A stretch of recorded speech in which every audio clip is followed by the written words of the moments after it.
సభకి నమస్కారం.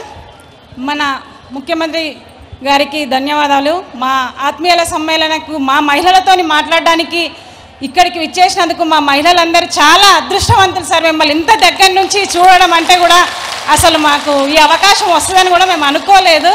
ఈ అవకాశం ఇచ్చిన అందరికీ మాకు హృదయపూర్వక ధన్యవాదాలు.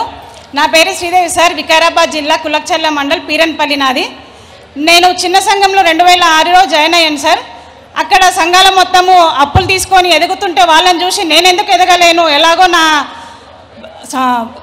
నాది మధ్యతరగతి కుటుంబం కదా, నేను ఎందుకు ఎదగలేను అని అందులో అప్పు తీసుకొని చిన్నగా వ్యాపారం చేసుకున్నాను సార్. కిరాణం షాపు నుంచి ఇప్పుడు నేను చాలా పెద్ద ఎత్తుకు ఎదిగాను సార్. నాతో పాటు ఒక 2-3 ఉపాధి కూడా కల్పిస్తున్నాను. 20,000తో స్టార్ట్ చేసిన నా బిజినెస్ ఇప్పుడు 8 లక్షల దాకా వచ్చింది సార్.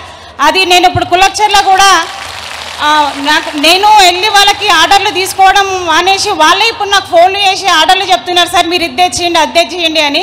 అలా ఈ సంఘాల ద్వారా అప్పు తీసుకొని నేను చిన్న సంఘాలు తీసుకున్నాను, గ్రామ సంఘంలో, మండల సమాఖ్యలో, బ్యాంకులో ఏ అప్పు కూడా నేను సంఘాల్లో వదలలేదు సార్. ప్రతి ఒక్క అప్పు తీసుకొని ఇప్పుడు ఈ స్థాయికి ఎదిగి నా పిల్లల్ని కూడా మంచి చదువులు చదివిస్తున్నాను సార్. పెద్ద బాబా పీజీ చేసి జాబ్ చేస్తుంది సార్, సెకండ్ బాబా బీటెక్, థర్డ్ బాబు సెకండ్ ఇయర్ సార్. అది నారాయణ కాలేజీలో చదివిస్తున్నాను సార్. మంచి చదువులు చదువుతున్నారు మా పిల్లలకు.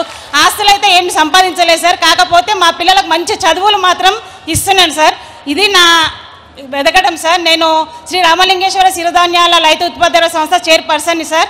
మా దగ్గర ఎఫ్పీజీలో వచ్చేసి 135 ఉన్నాయి సార్. అక్కడ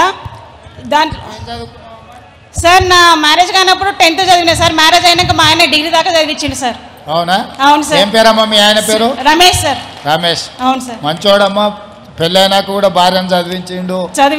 ఇంటిని అంత బాగా చేస్తున్నాడు అంటే అభినందనలు అమ్మా మీ కుటుంబాన్ని. పిల్లల్ని కూడా బాగా చదివించుకో, చదువుకుంటేనే భవిష్యత్తు ఉంటుంది. నువ్వు బాగా గుర్తించినావు, మంచిగా ప్రోత్సహించు పిల్లల్ని. ఓకే అమ్మా.